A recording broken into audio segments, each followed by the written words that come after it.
अल्लाह ही अल्लाह किया करो, दुख न किसी को दिया करो। जो दुनिया का मालिक है, नाम उसी का लिया करो।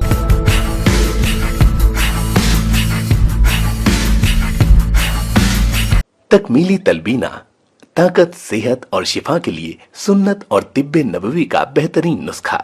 अभी ऑर्डर करें, कम पैसे में हमारे साथ बिजनेस शुरू करें। भारत भर से डिस्ट्रीब्यूटर और होलसेलर बनने के लिए अभी कॉल करें 9579591975। Takmili food products private limited, Malegaon, India. जोड़ों की पुरानी से पुरानी लाइलाज तकलीफ जैसे घुटनों का दर्द, पीठ और कमर का दर्द, कंधे, गर्दन और पैरों में दर्द के लिए संधि प्लस देसी शिफा लाए हैं मर्द और औरतों के तमाम गुप्त रोगों का इलाज। पहली खुराक में हैरत अंगेज़ असर देखें। अगर आप हमसे इंडिया और इंडिया से बाहर दवाई हासिल करना चाहते हैं, स्क्रीन पर दिए गए नंबर पर कांटेक्ट करें। Thank you. अस्सलामु अलैकुम व रहमतुल्लाहि व बरकातुहू। नाज़रीन, इस्तकबाल है, स्वागत है आपका viral news live studio Jalgaon, Maharashtra, India में। मैं आपका मेज़बान मुफ्ती मोहम्मद हारून नदवी। आइए प्यारे मुल्क भारत की बहुत ही ख़ास बड़ी 10 अहम खबरों पर नज़र डालते हैं। जी हाँ नाज़रीन, सबसे पहले मैं अपील करूंगा कि जो साथी नए हैं और अभी तक इस बेबाक सच्चे चैनल से जुड़े नहीं हैं, अगर आप चाहते हो कि आपको मुल्क भारत की और पूरी दुनिया की सही और सच्ची खबरें देखने और सुनने को मिलें, तो फिर आप इस चैनल से जुड़ जाइए। सब्सक्राइब कर लीजिए हमारे इस चैनल को, बेल आइकॉन घंटी के बटन को भी दबा दीजिए ताकि हमारी हर खबर, हर वीडियो आपको आपके मोबाइल पर मिल सके। और हाँ नाज़रीन, हम हर रोज़ एक अपील करते हैं कि प्लीज़, एक प्राइवेट चैनल है और चैनल चलाने के लिए पूरी एक टीम काम कर रही है, बड़ा रुपया पैसा खर्च होता है। अगर आप चाहते हो कि ऐसे चैनल जो जुल्म और जालिमों के ख़िलाफ़ बेबाक अंदाज में बोल रहे हैं, अगर आप चाहते हो कि ऐसे चैनल मजबूत हों, बाकी रहें, आगे बढ़ें, तरक्की करें, तो प्लीज़ आप ऐसे चैनल की फाइनेंशियल हेल्प, माली ताउन, माली मदद ज़रूर कीजिए। स्क्रीन पर आप नज़र डालें,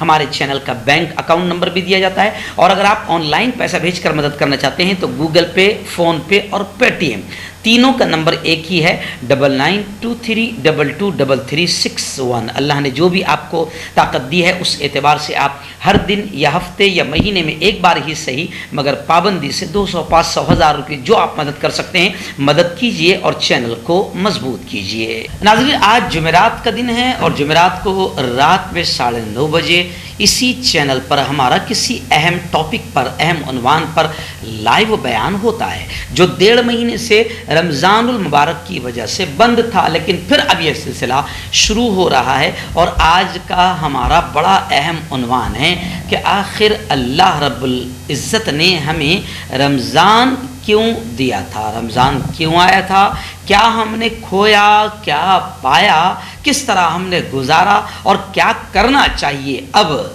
तो इन तमाम बातों पर बड़ी अहम बात होगी। अपनी पूरी फैमिली के साथ रात 9:30 बजे इस बयान को लाइव आप ज़रूर सुनिए।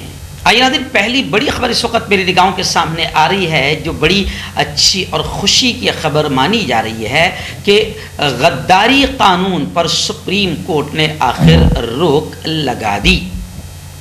दफ़ा 124A के तहत किसी पर अब FIR दर्ज न करने का हुक्म सुप्रीम कोर्ट ने दे दिया और इस दफ़ा के तहत गिरफ्तार अफराद को ज़मानत और राहत के लिए अदालत से रुजू करने की सहूलत मिल गई। राहुल गांधी ने बड़ी टिप्पणी करते हुए ये कहा कि सच बोलना हुब्बुल वतनी है, वतन से प्यार है, गद्दारी नहीं है। एक्चुअल में वक्त की हुकूमत क्या कर रही थी कि जो भी सच बोल रहा है, इनकी गलत नीतियों के खिलाफ बोल रहा है, तो वो अंग्रेज़ों वाला कानून इन्होंने जारी रखने की कोशिश की थी ताकि अपने अपोजिशन को उठाकर कानून के तहत 124A के तहत जेल की सलाखों में ठूंस दिया जाए, चाहे वो लिखने वाला हो या बोलने वाला हो। लेकिन सुप्रीम कोर्ट ने अब इस गद्दारी वाले गद्दार कानून पर गोया के रोक लगा दी है और दफ़ा 124A के तहत किसी पर FIR दर्ज न करने का हुक्म जारी कर दिया है। मैं आपको बताऊं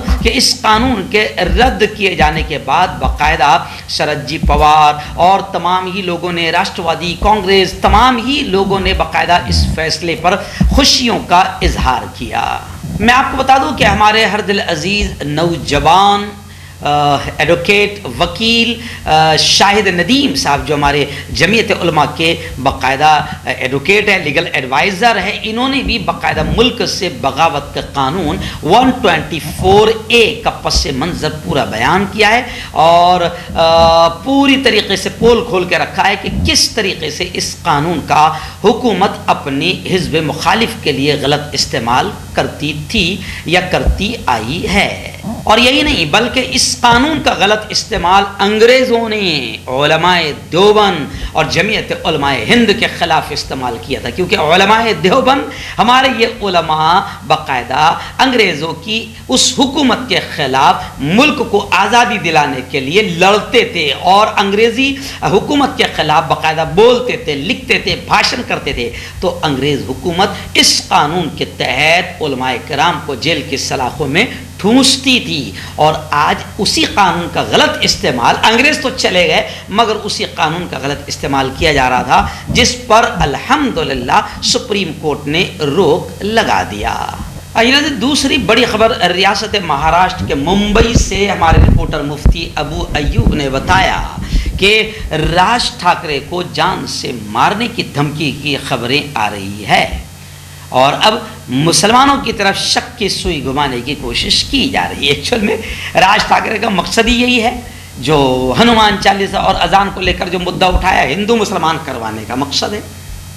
तब उसमें तो कामयाब हुए नहीं, तब इनको धमकी आ गई, तो उस धमकी में भी मुसलमान को कैसे घुसेड़ा जाए इसकी बात की जा रही है। उर्दू अल्फाज के इस्तेमाल का दावा किया जा रहा है, यानी उर्दू अल्फाज के इस्तेमाल से शक की सुई मुसलमानों की तरफ घुमाने की कोशिश की जा रही है। बालानंद गांवकर ने तो धमकी देते हुए कहा कि राज ठाकरे को कुछ हुआ तो महाराष्ट्र जल जाएगा। तो मैं आपको बता दूं कि राज ठाकरे को तो बाकायदा भाजपा के संसद ने धमकी देते हुए ये कहा है कि राज ठाकरे अयोध्या आ नहीं सकता जब तक कि उत्तर भारतीयों से हाथ जोड़कर माफ़ी न मांगे। और इतने सख्त अल्फाज बीजेपी के सांसद ने कहा है कि राज ठाकरे के बाप की ताकत नहीं है कि वो माफ़ी मांगे बगैर अयोध्या आ जाए। तो राज ठाकरे को जवाब जो है हिंदू भाइयों ने ही दे दिया है। राज ठाकरे का जो नफरती भोंगा खुला था मुंह, तो उसका भी जवाब खुद हमारे महाराष्ट्र से लेकर भारत भर के हिंदू भाइयों ने दे दिया है और सब समझ गए कि राज ठाकरे जी किराए का भोंगा है जो महाराष्ट्र के माहौल को ख़राब कर रहे थे किसी के इशारे पर। लेकिन महाराष्ट्र के हिंदुओं ने भी राज ठाकरे के नफरती भोंगे को बजने नहीं दिया। आइए दिन बड़ी खबर इस वक्त मुंबई से ही आ रही है। जी हाँ, मुंबई के मुंब्रा से खबर आ रही कि मुंब्रा पुलिस ने छापे की आड़ में 6 करोड़ रुपए पुलिस वालों ने लूटे थे। या तोड़ी पानी जब होती है ना कि ये लोग छापा मारते हैं तो अक्सर ये सुनने में आता है जो बड़ी अच्छा नहीं लगता है कि ये भी बाकायदा मुल्क से बड़ी गद्दारी है कि कुछ पुलिस वाले इस तरीके से हरकत करते हैं कि जिस माल पर छापा मारा गया वहीं पर तोड़ी पानी करके मामले को रफा दफा कर देते हैं। तो खबरें आ रही है कि इस मामले में मुंब्रा पुलिस स्टेशन के अफसरान ने अपने मुखबिरों के साथ मिलकर 12 अप्रैल को बॉम्बे कॉलोनी में एक खिलौने के व्यापारी के घर पर छापा मारकर 30 करोड़ नकदी बरामद किए थे, मगर उस पर कार्रवाई करने के बजाय उन पुलिस वालों ने 6 करोड़ रुपए जबरन रख लिए और बाकी लौटाकर मामला रफा दफा कर दिया था। आखिर 3 अफसरान और 7 पुलिस एहलकार मुअत्तल कर दिए गए हैं। एसीपी और सीनियर इंस्पेक्टर के खिलाफ मुहकमाती तफ्तीश का हुक्म जारी कर दिया गया है। आइए नाज़रीन, रियासत कर्नाटक से नीच खबरें। नीच नाटक कर्नाटक में तो लगातार हो रही है।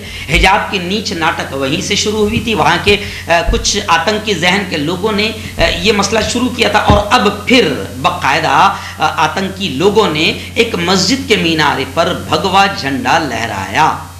बेलगावी में मुसलमानों ने कर्नाटक में इसको लेकर ज़बरदस्त गमो गुस्सा पाया जा रहा है। शरपसंदों और इन आतंकियों की गिरफ्तारी का डिमांड किया जा रहा है।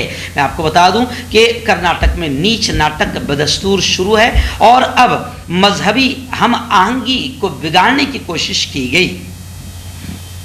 आज तक की रिपोर्ट के मुताबिक रियासत के बेलगावी ज़िला की एक मस्जिद में कुछ भगवा आतंकियों ने भगवा झंडा लहरा दिया। मस्जिद पर भगवा झंडा लहराने का ये वाक़या गुज़िश्ता कल बुध के रोज़ पेश आया, जिसके बाद मुसलमानों में सख्त गुस्सा पाया जा रहा है, जिसकी वजह से हालात भी थोड़े बिगड़े हुए हैं। मुस्लिम समाज के जिम्मेदारों ने पुलिस को शिकायत देकर मुजरिमों को जल्द से जल्द गिरफ्तार करने का मुतालबा किया है।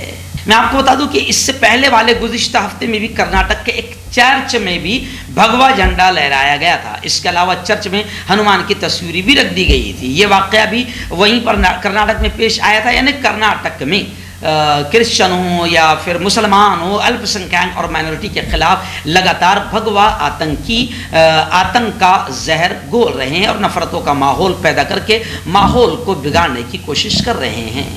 आइए नाज़रीन, ऐसी ही एक बड़ी खबर फिलहाल रांची से आ रही है। जी हाँ, एक IAS अफसर है पूजा सिंघल, झारखंड मनी लॉन्ड्रिंग मामले में गिरफ्तारी की तलवार लटक गई।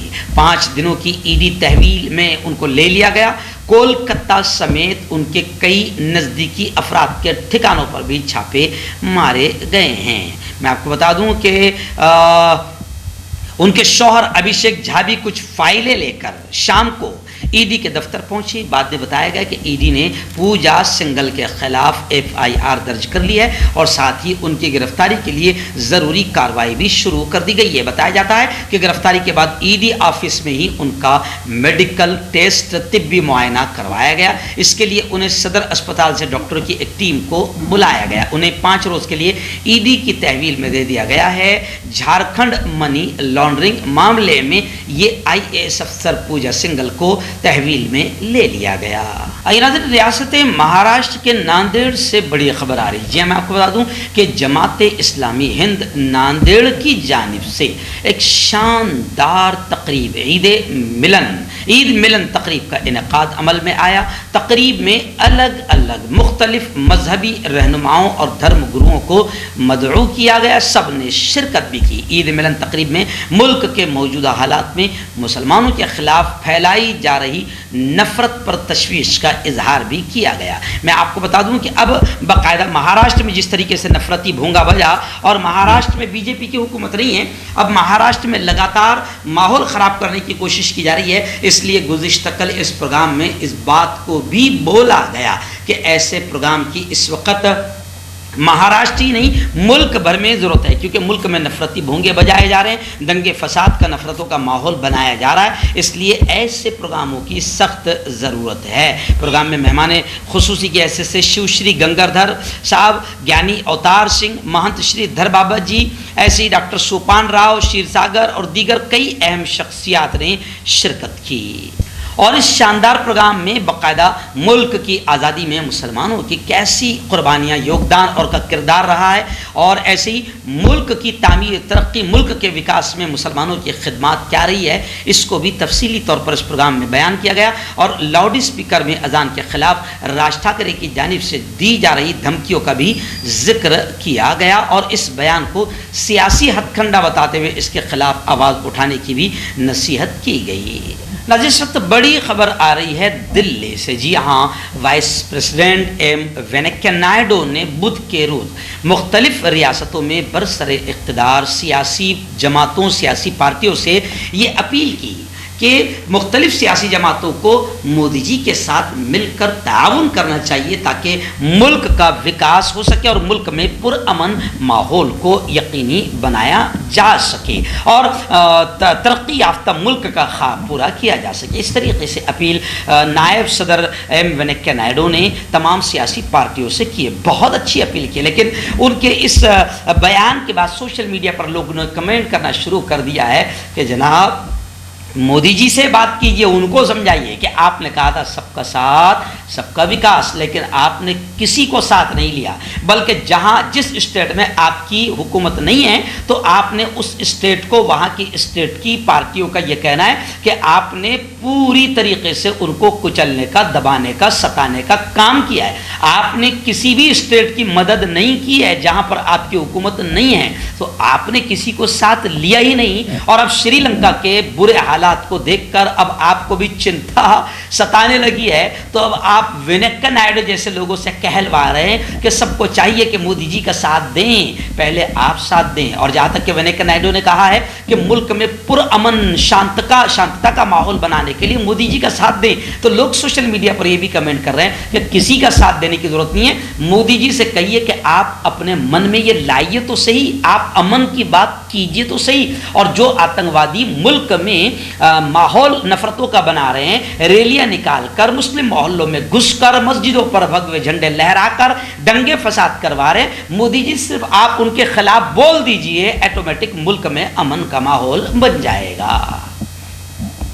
लेकिन आपके खामोश रहने की वजह से इन आतंकियों के हौसले बढ़ रहे हैं। इसलिए लोग कह रहे हैं वेंकैया नायडू से कि अपने पीएम से ही कह दीजिए कि आप सिर्फ मुंह खोल दीजिए और इन आतंकियों के खिलाफ कार्रवाई की बात कर दीजिए, तो सारा मुल्क में अमन फैल जाएगा। आयादिन, दिल्ली से बड़ी खबर आ रही है। जी आप जानते हैं कि 2 साल से जेल की सलाखों में बंद स्टूडेंट लीडर गुलफशा फातिमा की अर्जी पर हाई कोर्ट ने दिल्ली हुकूमत को नोटिस दिया। आप जानते हैं कि बुध के रोज़ दिल्ली हाई कोर्ट ने बुध के रोज़ 2020 के दिल्ली फसादात के मामले में तलबा लीडर एक्टिविस्ट गुलफशा फातिमा की अर्जी पर दिल्ली हुकूमत से जवाब मांगा है। आपको याद होगा कि दिल्ली हुकूमत भी बताने की ज़रूरत नहीं है, जी हाँ, इन लोगों ने किस तरीके से CAA के मौके पर बाकायदा मुस्लिम बेटियों को, मुस्लिम तलबा यूनियन लीडर्स को दबाने कुचलने का काम किया और जेल की सलाखों में ठूंस दिया है। बेटियां भी आज तक 2 साल से जेल में कैद है, जेल की सलाखों में। तो अब जनाब तलबा लीडर गुलफशा फातिमा ने हाई कोर्ट में अर्जी दी, जिस पर दिल्ली हुकूमत से हाई कोर्ट ने जवाब मांगा है और दिल्ली हुकूमत को नोटिस दी है। आइए नाज़रीन, बड़ी खबर आ रही है रियासत मध्य प्रदेश के उज्जैन से। इंदौर से हमारे रिपोर्टर मकसूद लोधी और इरशाद शकील शेख ने बताया कि अब ज्ञानवापी मस्जिद के ही तर्ज पर उज्जैन में भी मस्जिद का तनाज़ा सामने आया है, मस्जिद का विवाद सामने आया है। ज्ञानवापी मस्जिद तनाज़े की तर्ज पर मध्य प्रदेश के उज्जैन में भी एक पुरानी मस्जिद के अंदर गणेश और शिव की मूर्तियों के होने के दावे को लेकर विवाद शुरू हो गया है। महामंडलेश्वर महाराज ने उज्जैन शिप्रा नदी के किनारे वाक़ई 1000 साल पुरानी मस्जिद में भगवान शिव और गणेश की मूर्तियों के न सिर्फ होने का दावा किया, बल्कि बनारस ज्ञानवापी मस्जिद की तर्ज पर उज्जैन मस्जिद का सर्वे करने और उसकी वीडियोग्राफी करने का डिमांड किया है। आपको मैं बता दूं कि इस मुल्क का ये मुद्दा बिल्कुल नहीं है, लेकिन क्या करें, बाबरी मस्जिद पर 25-30 साल तक के रोटियां सेकी गई और बाबरी मस्जिद ने बहुत कुछ दे दिया, राम मंदिर ने बहुत भीख के टुकड़े और रोटियां दे दी है, कुर्सियां दे दी है। तो अब राम मंदिर का मुद्दा भी खत्म हो गया है और गरीबी का मुद्दा बढ़ गया है। तो गरीबी का मुद्दा ना उछले, आत्महत्या का मुद्दा ना उछले, बेरोजगारी का मुद्दा ना उछले, तो कुछ तो चाहिए। तब बाबरी मस्जिद राम मंदिर का मुद्दा खत्म हो गया है, मुसलमानों ने सुकून के साथ मान लिया है, तो कुछ तो मुद्दे चाहिए। तब ज्ञानवापी उज्जैन ऐसे तमाम ही मुद्दों को, ताजमहल जैसे मुद्दों को उछाला जाना बहुत जरूरी है, ताकि जनता का ध्यान असल मुद्दों से हटा रहे। आइए नजर आखिरी बड़ी खबर आ रही है। जी हाँ, आप जानते हैं कि दिल्ली में भी बुलडोजर की जो है घटिया सियासत शुरू है। जी हाँ, घटिया राजनीति शुरू है और बुलडोजर को शाहीन बाग यानी मुसलमानों के इलाके ही नज़र आ रहे हैं। ये भी एक ख़ास बात है, बुलडोजर और बुलडोजर का ड्राइवर और हुकूमत को शाहीन बाग जैसे इलाके ही नज़र आ रहे हैं। तो अब बुलडोजर वाली घटिया सियासत के खिलाफ 12 से ज़्यादा संगठनों, 12 से ज़्यादा तंजीमों ने मार्च किया, हुकूमत पर गरीबों को कुचलने का इल्ज़ाम लगाया और कारपोरेट को फ़रोग़ देने और फ़िरक़ा परस्ती, हिंदू मुसलमानों में नफरतें पैदा करने का इन 12 तंजीमों ने इल्ज़ाम लगाया है। वहीं पर खरगोन की भी बड़ी खबर आ रही है कि जमीयत उलमाए हिंद से खरगोन के मुसलमानों ने अपील की है और वो अपील क्या थी कि अब शिवराज सिंह चौहान की हुकूमत मुसलमानों के घरों और मकानों पर बुलडोजर चलाने के लिए, जी हाँ, वो उसूली वाला कानून इस्तेमाल करेगी। इसलिए हज़रत मौलाना अरशद बद्दी ने फ़ौरन कोर्ट का दरवाज़ा खटखटाने की तैयारी कर ली है, ताकि खरगोन में भी